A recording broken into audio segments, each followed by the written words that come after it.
Hello student, मैं Yogendra Singh anatomy physiology pharmacology by Yogi sir YouTube channel में आपका स्वागत करता हूं। जैसे कि लास्ट वीडियो में हमने देखा था कि पैंक्रिया की क्या स्ट्रक्चर होती है, क्या उसके फंक्शन क्या होते हैं, बेसिकली कहूँ तो एनाटॉमी फिजियोलॉजी क्या होती है और पैंक्रिया कितने कंपोजिशन में किस सेल से मिलके बना हुआ होता है और वो सेल किस तरह से अपने हार्मोन को रिलीज़ करती है और उन हार्मोन की क्या स्ट्रक्चर है, कितने अमीनो एसिड सीक्वेंस से वो मिलके बना हुआ होता है, ये सब कुछ हमने लास्ट वीडियो में देखा था।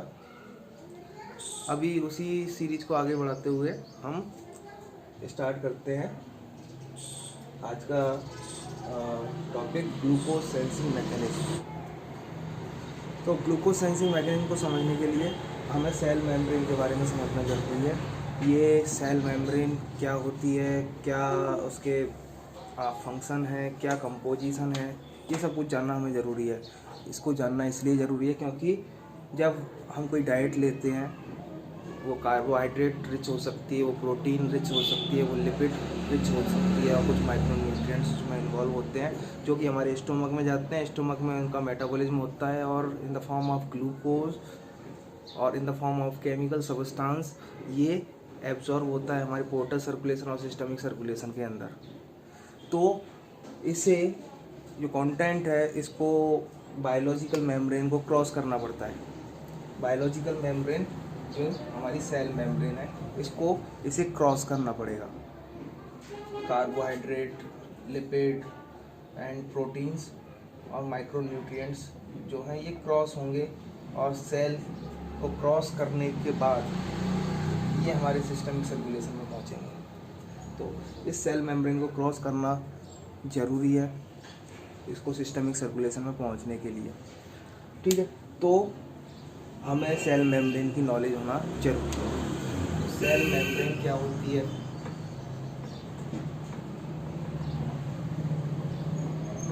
सेल मेम्ब्रेन क्या होती है? सेल मेम्ब्रेन लिपिड बाइलेयर होती है। लिपिड की बनी हुई सेल मेम्ब्रेन क्या होती है? लिपिड की बनी हुई डबल लेयर। ठीक है, यानी इसका अगर हम कंपोजिशन देखें तो जो सेल मेम्ब्रेन है वो 47% लिपिड, 50% प्रोटीन और 3% कार्बोहाइड्रेट से बनी होती है। सेल मेम्ब्रेन जो है लिपिड बाइलेयर होती है और लिपिड, प्रोटीन और कार्बोहाइड्रेट से मिलकर बनी हुई होती है। मतलब सेल मेम्ब्रेन के अंदर phospholipid, lipid in the form of phospholipid और प्रोटीन जो कि एसोसिएटेड प्रोटीन होती हैं, इन दोनों का कंपोजिशन होता है और उसके साथ साथ 3% कार्बोहाइड्रेट इसमें अवेलेबल होता है। समझ में आया? तो लिपिड बाइलेयर मतलब लिपिड से बनी हुई डबल लेयर सेल मेम्ब्रेन होती है। इसका composition lipid, associated proteins and carbohydrates अलग अलग कंपोजिशन में इसकी मेम्ब्रेन में अवेलेबल होते हैं, सेल की मेम्ब्रेन में अवेलेबल होते हैं। ये सेल मेम्ब्रेन बेसिकली आपको एक बैरियर प्रोवाइड कराती है। ये बैरियर प्रोवाइड कराती है। Barrier in sense of extra cellular fluid को और इंट्रा सेलुलर फ्लूइड को सेपरेट करने के काम में आती है। जैसे कि आपको पता है this is the typical structure of cell. इसके ऊपर जो सेल मेम्ब्रेन है ये एक्स्ट्रा सेलुलर फ्लूइड है और ये इंट्रा सेलुलर फ्लूइड है। तो ये इस फ्लूइड का कंपोजिशन अलग होता है। तो इन दोनों फ्लूइड्स को सेपरेट करने के लिए ये बैरियर काम करता है जिसे हम सेल मेम्ब्रेन कहते हैं। ठीक है, तो इंट्रासेलुलर फ्लूइड और कंपोजिशन को extra cellular composition of fluid से सेपरेट करने के लिए इस सेल मेम्ब्रेन की प्रेजेंस होना ज़रूरी है। और सेल मेम्ब्रेन हमें हमारी सेल को इंटीग्रिटी प्रोवाइड कराती है। सेल मेम्ब्रेन हमारे सेल के इन इंट्रासेलुलर कंपोनेंट्स को लीक आउट होने से बचाती है, जिससे सेल सर्वाइव कर सकती है, ग्रो कर सकती है, प्रोलिफरेट कर सकती है, डिफ्रेंशिएट कर सकती है। ठीक है, तो वो मॉलिक्यूलर लेवल पे हो गया। लेकिन हमारा मेन टॉपिक क्या है? सेल मेम्ब्रेन, जो कि लिपिड बाई लेयर है, बैरियर की तरह काम करती है, सेपरेट करती है इंट्रासेलुलर फ्लूइड कंपोजिशन को, एक्स्ट्रा सेलुलर फ्लूइड कंपोजिशन को। तो इसकी अगर हम स्ट्रक्चर देखें तो इसमें phospholipids, associated proteins and carbohydrate, ये अलग अलग कंपोजिशन में हमें मिलता है। तो अगर हम इसकी स्ट्रक्चर देखें तो कुछ इस तरह से इसकी स्ट्रक्चर होती है सेल मेम्ब्रेन की। ये सेल मेम्ब्रेन समझना हमें इसलिए ज़रूरी है क्योंकि जब हम ग्लूकोज ले रहे हैं और कोई डाइट कंपोनेंट्स एब्जॉर्ब होना है, तो उसको सिस्टमिक सर्कुलेशन में पहुंचने के लिए इस लिपिड बाई लेयर को क्रॉस करना ज़रूरी है। ठीक है, तो ये सेल मेम्ब्रेन है, एक सेल की मेम्ब्रेन है जो कि डबल लेयर है। इसमें फॉस्फोलिपिड्स होते हैं, ये फॉस्फोलिपिड्स हैं।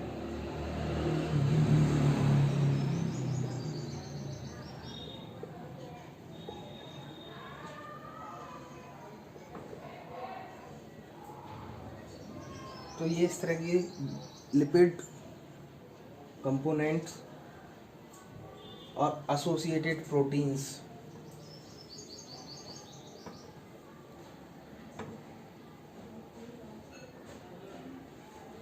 ये एसोसिएटेड प्रोटीन्स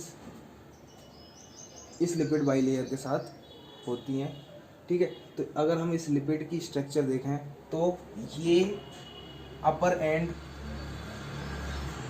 हाइड्रोफिलिक होता है, हाइड्रोफिलिक पोर्शन होता है, और ये हाइड्रोफोबिक पोर्शन होता है फॉस्फोलिपिड का। ये क्या चीज़ है? फॉस्फोलिपिड। ये क्या चीज़ है?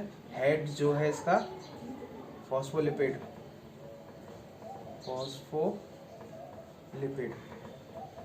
फॉस्फोलिपिड का हेड जो है हाइड्रोफिलिक पोर्शन होता है, मतलब पोलर पोर्शन होता है। हाइड्रोक्सिल ग्रुप अटैच होते हैं, इसमें चार्जेबल होता है ये।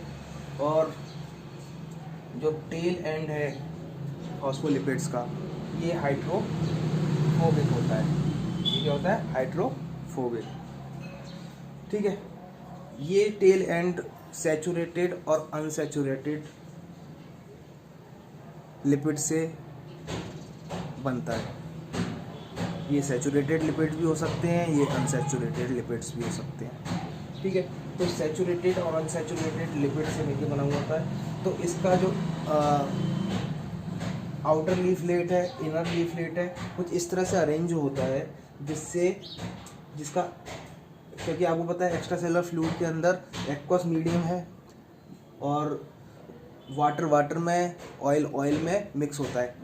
जैसे हम अगर कभी देखें कि वाटर के अंदर हम ऑयल डालते हैं, 2 बूंदा ऑयल की डालें तो वो आपस में मिक्स हो जाती हैं, उसके ऊपर तैरते हुए वो मिक्स हो जाती हैं। उसी तरह से इसकी, क्योंकि आप यहाँ पर फ्लूइड है, यहाँ पर फ्लूइड है, वाटर है, तो जिसकी वजह से ये जो लिपिड मेम्ब्रेन है कुछ इस तरह से कॉन्फ़िगरेशन में आती हैं, जिस लिपिड पोर्शन एक दूसरे से अटैच रहता है, और जो पोलर एंड है वो 2 लीफलेट्स को बनाते हैं अलग अलग, आउटर लीफलेट और inner leaflet of cell membrane cell.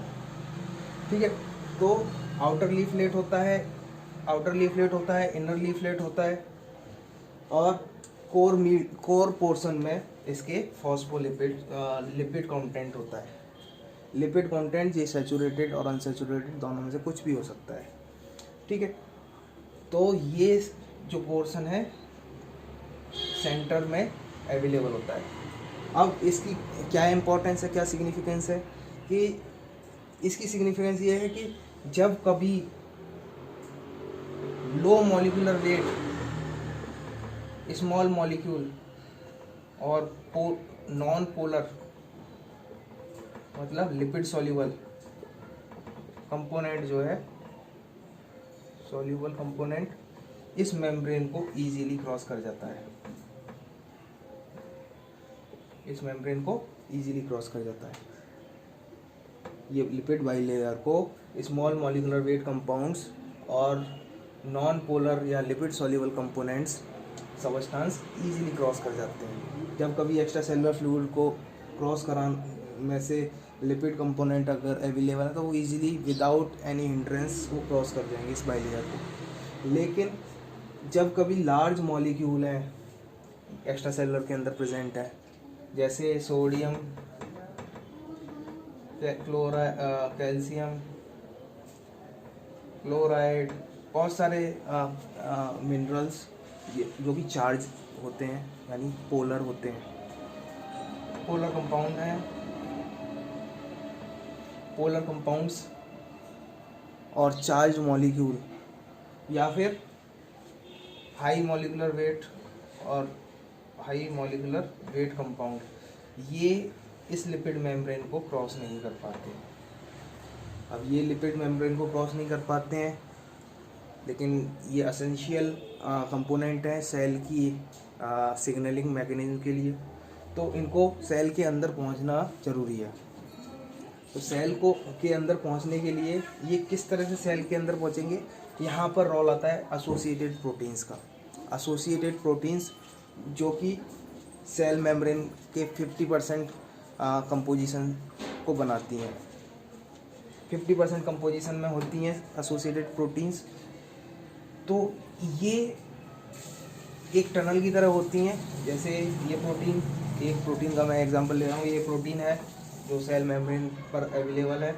तो ये प्रोटीन एक अलग अलग पेप्टाइड से मिलकर बनी हुई है और एक टनल की फॉर्म बनाती है जिसे हम आयन चैनल कहते हैं। और ये आयन चैनल इन जो चार्ज कंपोनेंट्स हैं, सोडियम, क्लोराइड, कैल्शियम, ये चार्ज कंपोनेंट्स जो हैं इन टनल से सेल के अंदर जा सकते हैं और अपनी मैकेनिज्म को शो कर सकते हैं। तो एसोसिएटेड प्रोटीन्स जो हैं ये पोलर और लार्ज मॉलिक्यूलर वेट को ट्रांसफ़र और ट्रांसपोर्ट करने के लिए जानी जाती है।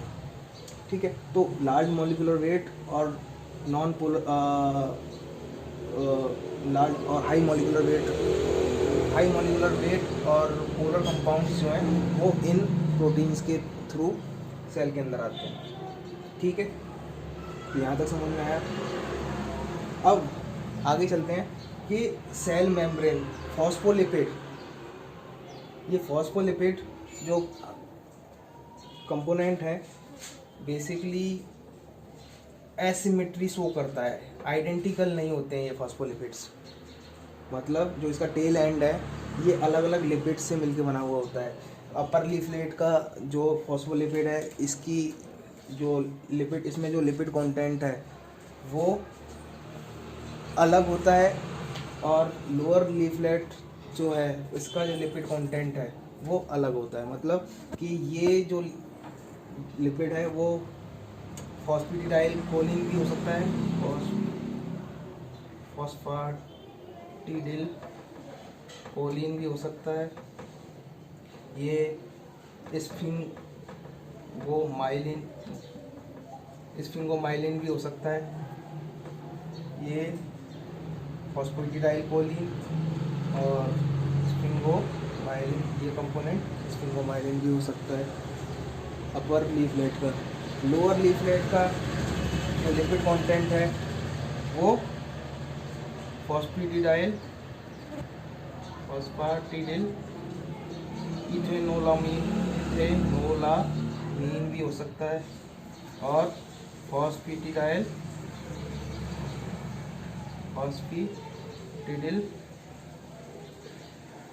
Phosphatidyl serine. जो लोअर लीफलेट का लिपिड कंटेंट है ये अलग कंपोजिशन में होता है, जैसे फॉस्फेटिडाइल इथेनोलामीन और फॉस्फेटिडाइल सेरीन। ये फॉस्फेटिडाइल इथेनोलामीन और ये फॉस्फेटिडाइल सेरीन। तो ये कंपोनेंट अरेंज्ड होते हैं सेल मेम्ब्रेन के अंदर, ठीक है। इसलिए ये आइडेंटिकल नहीं होते हैं, और आइडेंटिकल नहीं होने की वजह से सेल मेम्ब्रेन एसिमेट्री शो करती है। एसिमेट्री मतलब कि यहाँ पर एक तो ये लिपिड अलग अलग हैं, अरेंज्ड हैं सेल मेम्ब्रेन के अंदर, उसके साथ साथ जो प्रोटीन्स हैं, प्रोटीन्स जो हैं इसकी वजह से भी ये एसिमेट्री शो करती है। कुछ प्रोटीन्स जो है थ्रू आउट सेल मेम्ब्रेन को क्रॉस करती हैं, कुछ प्रोटीन इंटरमीडिएट होती हैं जो in between the cell membrane होती हैं, कुछ प्रोटीन्स पेरीफेरी अवेलेबल होती हैं जो एक्स्ट्रा सेलुलर फ्लूइड और इंट्रासेलुलर फ्लूइड पे ही अवेलेबल होती हैं, कुछ इंटरमीडिएट ही प्रोटीन्स होती हैं। इंटरमीडिएट मतलब इस सेल मेम्ब्रेन के बीच में, ट्रांस मेम्ब्रेन जिसे हम बोलते हैं। कुछ प्रोटीन्स जो हैं पेरीफेरी इंट्रासेलुलर और एक्स्ट्रा सेलुलर फ्लूइड के पास अवेलेबल होती हैं। कुछ प्रोटीन यहाँ सेल मेम्ब्रेन के लोअर पोर्शन में अटैच रहती हैं, कुछ protein extra cellular outer segment में सेल मेम्ब्रेन की अटैच रहती है, जिनको हम बोलते हैं पेरिफेरल प्रोटीन्स, जो कि थ्रू आउट सेल मेम्ब्रेन को क्रॉस नहीं करती हैं। जैसे कि दूसरी एसोसिएटेड प्रोटीन्स और इंटीग्रल प्रोटीन्स जिसे हम कहते हैं, जो थ्रू आउट सेल मेम्ब्रेन को क्रॉस करती हैं, ठीक है। इसकी वजह से ये हमारी सेल मेम्ब्रेन जो है वो एसिमेट्री शो करती है। समझ में आया? तो इसके साथ साथ अगर मैं बात करूँ सेल मेम्ब्रेन के बीच में एक कंपोनेंट और अवेलेबल होता है इन सैचुरेटेड और अनसैचुरेटेड फैटी एसिड, जो फैटी एसिड्स हैं, इन फैटी एसिड्स के बीच में एक कंपोनेंट जिसे हम कोलेस्ट्रॉल बोलते हैं। कोलेस्ट्रॉल भी अरेंज होता है। ये कोलेस्ट्रॉल अरेंज है। ये कोलेस्ट्रॉल इंटरकैलेटेड होता है इन बिटवीन द लिपिड्स, सैचुरेटेड और अनसैचुरेटेड फैटी एसिड्स के, सैचुरेटेड और अनसैचुरेटेड फैटी एसिड्स के बीच में इंटरकैलेट होता है कोलेस्ट्रॉल, ठीक है। तो ये कोलेस्ट्रॉल भी सेल मेम्ब्रेन का पार्ट होता है।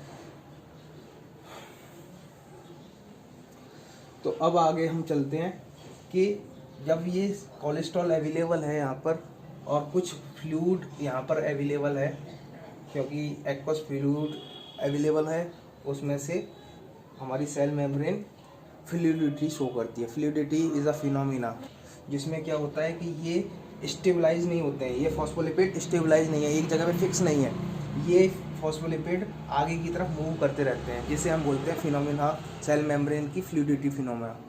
सेल मेम्ब्रेन का फ्लूइडिटी फिनोमिना क्या होता है कि ये जो फॉस्फोलिपिड्स हैं ये आगे की तरफ मूव करते रहते हैं, ये फिक्स्ड नहीं होते हैं, ठीक है।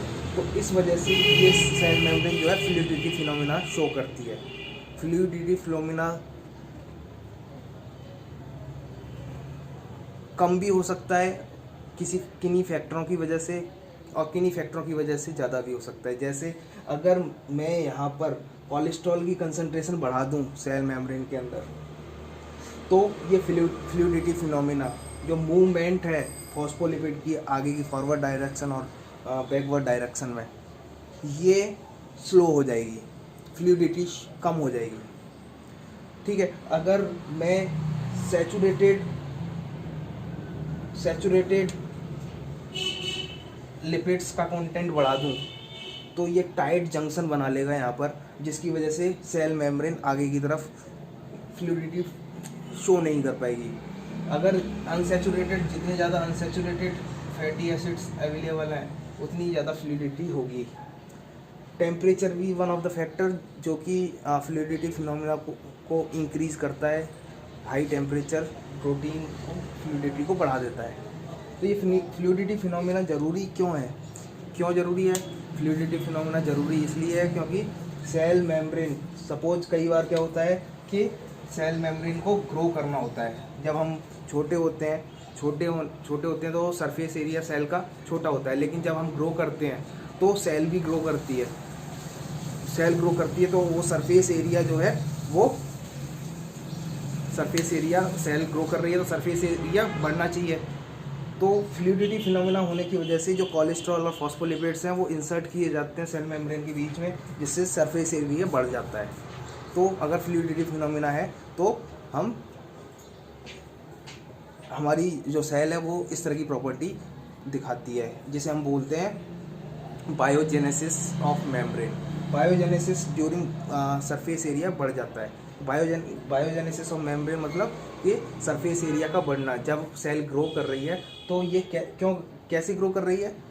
ग्रो करना हमारा ही प्रॉपर्टी है, सेल की प्रॉपर्टी है। जब सेल ग्रो करेगी तो सेल मेम्ब्रेन के कंपोनेंट्स इसमें कुछ ना कुछ ऐड होंगे। तो ये फ्लूइडिटी फिनोमेना होने की वजह से सेल मेम्ब्रेन इजीली फॉस्फोलिपिड को इंसर्ट कर लेती है और अपना सरफेस एरिया बड़ा कर लेती है, जिससे सेल के कंपोनेंट इजीली सर्वाइव कर पाते हैं। तो बायोजेनेसिस ऑफ मेम्ब्रेन का जब होता है तो फ्लूइडिटी इम्पोर्टेंस रखती है अपनी। इसके साथ साथ कई बार क्या होता है, फ्लूइडिटी फिनोमेना होने की वजह से कोई bacterial cell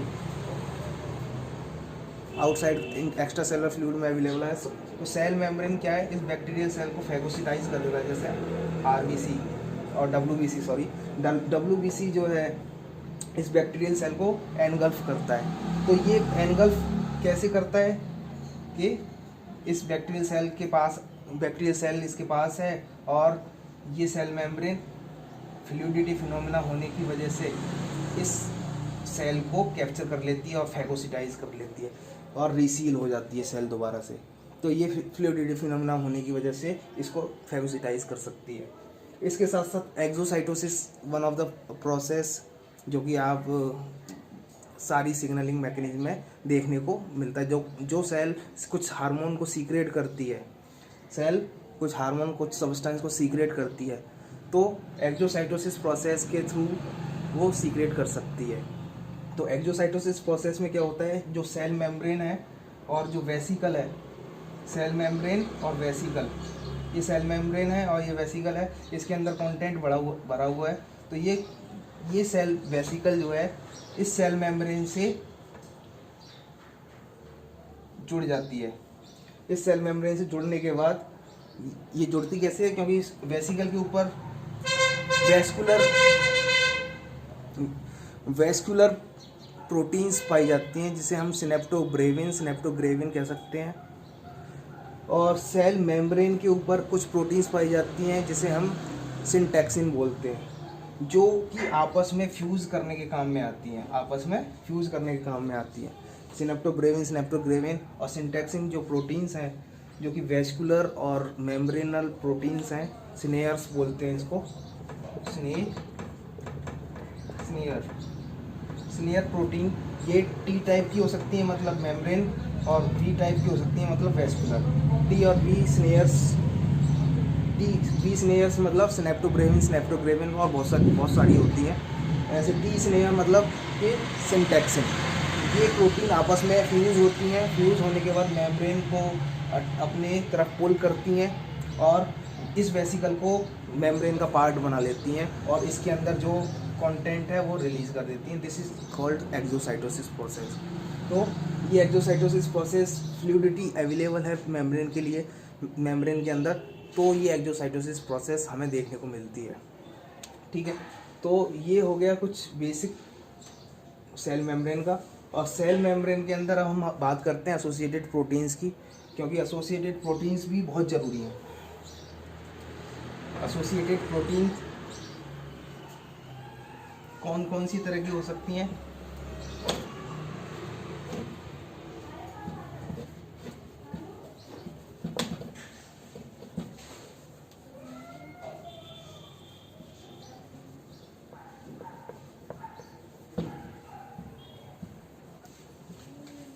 Now associated proteins, associated proteins. जैसा कि आपको पता है हमारी जो सेल मेम्ब्रेन है, सेल मेम्ब्रेन के अंदर फॉस्फोलिपिड के अलावा एसोसिएटेड प्रोटीन्स जो कि 50% पोर्शन को, सेल मेम्ब्रेन के पोर्शन को बनाती हैं। 50% तक ये अवेलेबल हो सकती हैं। और ये associated proteins through out the membrane भी हो सकती हैं, थ्रू आउट द मेम्ब्रेन भी हो सकती हैं,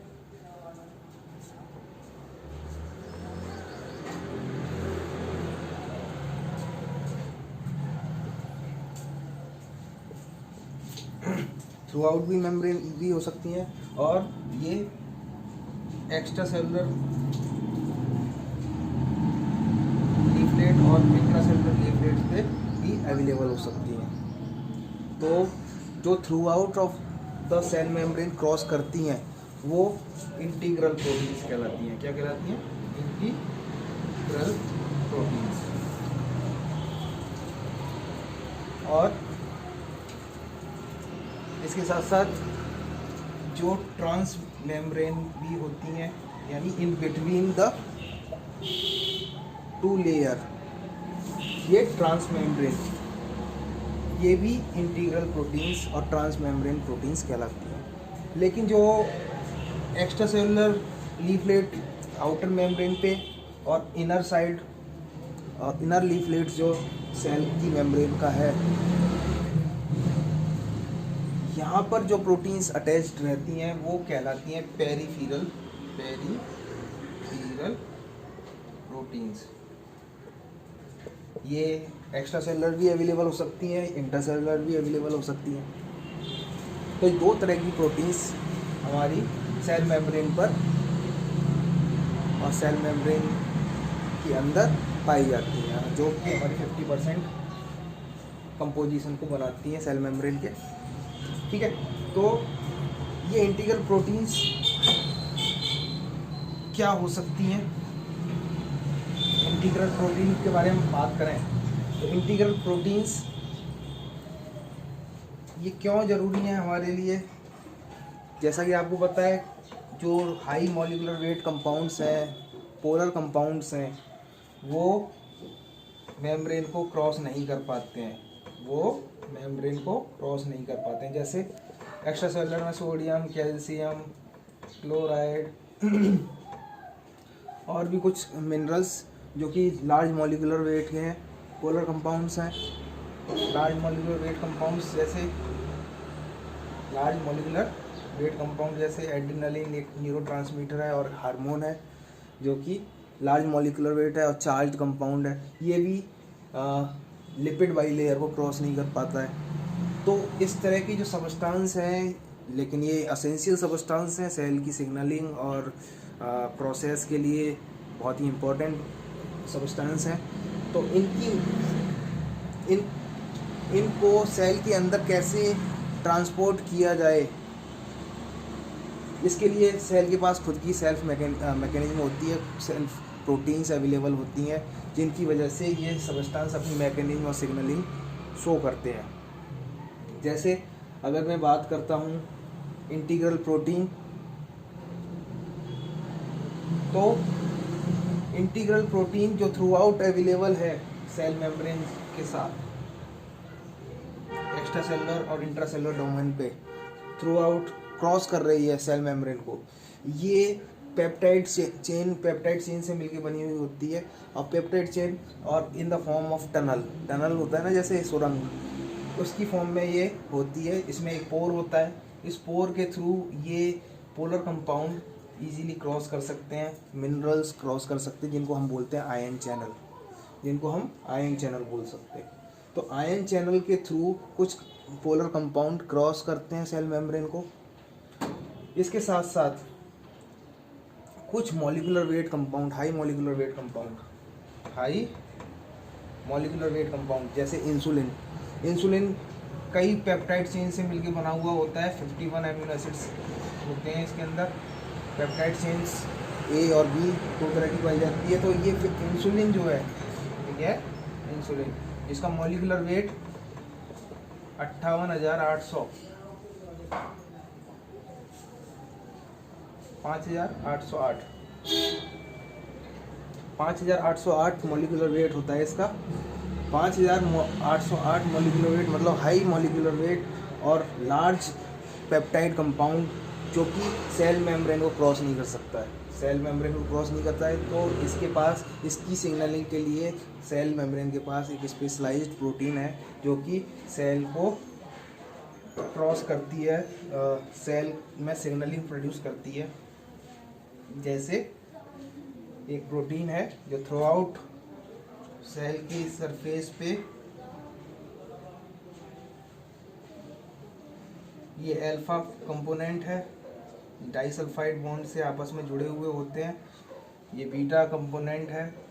अगर मैं बात करूं इस प्रोटीन की, जो इंसुलिन जहां पर अपनी सिग्नलिंग शो करता है, ये प्रोटीन है जो कि एक्स्ट्रा सेलुलर पोर्शन में अल्फा बाइंडिंग साइट होती है इंसुलिन के लिए, और इंट्रा सेलुलर पोर्शन में ट्रांसमेम्ब्रेन पोर्शन में बीटा डोमेन होता है। अल्फा डोमेन यहाँ पर इंसुलिन बाइंड करता है। इसकी स्ट्रक्चर अगर देखें, इंसुलिन अगर हम देखें, इंसुलिन अल्फा डोमेन पे बाइंड होता है और ये डाइसल्फाइड बॉन्ड के थ्रू आपस में कनेक्ट रहते हैं। टेट्राडाइमरिक स्ट्रक्चर होती है, 4 कंपोनेंट हैं, ये आपस में डाइसल्फाइड बॉन्ड के थ्रू आपस में जुड़े हुए होते हैं। तो इंसुलिन यहाँ पर बाइंड होता है, बाइंड होने के बाद कन्फॉर्मेशनल चेंजेस इस प्रोटीन में आते हैं और अपनी signalling, down regulatory signalling mechanism को ये शो करता है। ठीक है, तो इंसुलिन अपनी सिग्नलिंग इस तरह से शो करता है। थायरोक्सिन की अगर मैं बात करूं, थायरोक्सिन लिपिड सॉल्युबल कंपाउंड होता है, लो मॉलिक्यूलर वेट होते हैं, तो ये इजीली लिपिड मेम्ब्रेन को क्रॉस कर जाता है। ये इजीली लिपिड मेम्ब्रेन को क्रॉस कर जाता है।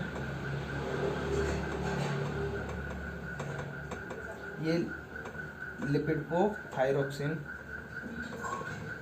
थायरोक्सिन इजीली क्रॉस कर सकता है क्योंकि ये लो मॉलिक्यूलर वेट है, लो मॉलिक्यूलर वेट कंपाउंड है, तो इजीली क्रॉस कर जाता है।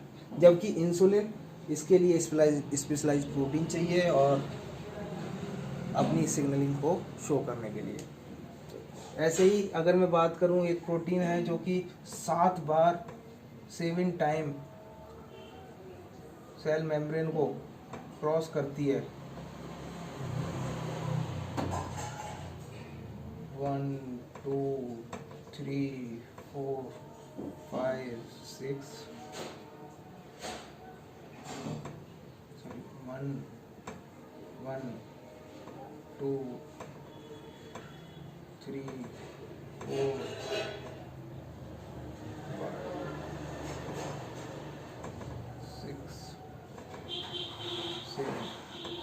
7 टाइम ये सेल मेम्ब्रेन को क्रॉस कर रही है। इसे इसलिए हम इसको सरपेंटाइन रिसेप्टर भी बोलते हैं और जी प्रोटीन कपल रिसेप्टर भी बोलते हैं। तो यहाँ पर कुछ प्रोटीन एसोसिएटेड होती हैं जो कि पेरिफेरल प्रोटीन्स की कैटेगरी में आती है, जबकि ये क्या है, पेरिफेरल प्रोटीन्स। जो जी प्रोटीन है, ये जी प्रोटीन जो है वो पेरिफेरल प्रोटीन की कैटेगरी में आती है, जबकि ये जो पोर्शन है दिस इज इंटीग्रल प्रोटीन। तो ये इंटीग्रल प्रोटीन सेल मेम्ब्रेन को 7 टाइम क्रॉस कर रहा है और इसकी स्ट्रक्चर सर्प जैसी होती है, स्नेक जैसी होती है, तो इसलिए हमने इस प्रोटीन का नाम रखा सरपेंटाइन रिसेप्टर। और ये अपनी मैकेनिज्म को शो करते हैं, जैसे एड्रेनालिन जो कंपाउंड है, जो लार्ज मॉलिक्यूलर वेट कंपाउंड है, पोलर कंपाउंड है, ये अपनी मैकेनिज्म को शो करने के लिए इस प्रोटीन की सहायता से सिग्नलिंग प्रोड्यूस करता है, क्योंकि ये बायोलॉजिकल मेम्ब्रेन बाइलिपिड बाइलेयर को क्रॉस नहीं कर पाता है। तो इसके लिए ये सबस्टेंस और इस प्रोटीन की ज़रूरत होती है। जब ये एड्रेनालिन इससे बाइंड होता है और अपनी जी protein mediated biological response produce करता है। तो ये प्रोटीन्स जो हैं आयन चैनल टाइप की हो सकती हैं, ये प्रोटीन सरपेंटाइन और जी प्रोटीन टाइप की भी हो सकती हैं। इसके अलावा कुछ प्रोटीन्स जो सेल मेम्ब्रेन पे अवेलेबल होती हैं वो होती हैं ट्रांसपोर्टर्स, कैरियर्स टाइप की। कैरियर टाइप की, मतलब कैरियर टाइप की कैसे, ये कुछ प्रोटीन्स ट्रांसमेम्ब्रेन होती हैं जिनका वन डोमेन जो है वो एक्स्ट्रा सेलुलरली अवेलेबल होता है। जैसे ये सेल मेम्ब्रेन है, सेल मेम्ब्रेन इसमें एक प्रोटीन है, ये डोमेन है, ये ट्रांसमेम्ब्रेन है, अवेलेबल है, ट्रांसमेम्ब्रेन पे ये अवेलेबल है, ठीक है। तो कई बार ये प्रोटीन्स ट्रांसमेम्ब्रेन अवेलेबल होती हैं और ये जब कोई सब्सटेंस आता है और यहाँ बाइंड होता है, कोई सब्सटेंस है जो आया, सपोज ये ग्लूकोज है, ये ग्लूकोज है, ये आया, क्योंकि ये पोलर कंपाउंड है, क्रॉस नहीं कर पाएगा, पोलर कंपाउंड है, बायोलॉजिकल मेम्ब्रेन क्रॉस नहीं कर पाएगा, तो इसके लिए एक प्रोटीन चाहिए। तो ये कैरियर प्रोटीन्स, ये कैरियर प्रोटीन से बाइंड होता है और दैट वुड बी फ्लिप्ड, ये कैरियर प्रोटीन फ्लिप हो जाता है जहाँ पर ये ग्लूकोज को ट्रांसपोर्ट कर देता है।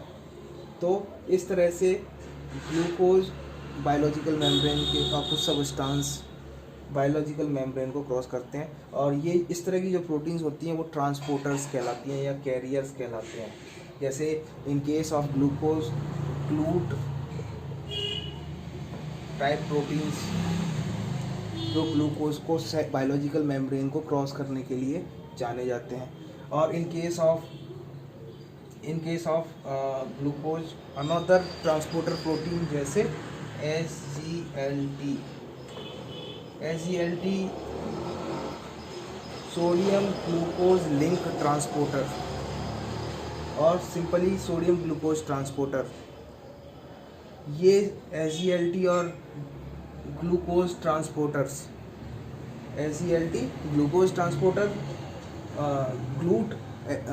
ग्लूकोज ट्रांसपोर्टर और SGLT sodium glucose link transporters, ये दो प्रोटीन्स हैं जो कि कैरियर की तरह काम करती हैं और ग्लूकोज को सेल के अंदर ट्रांसपोर्ट करती हैं।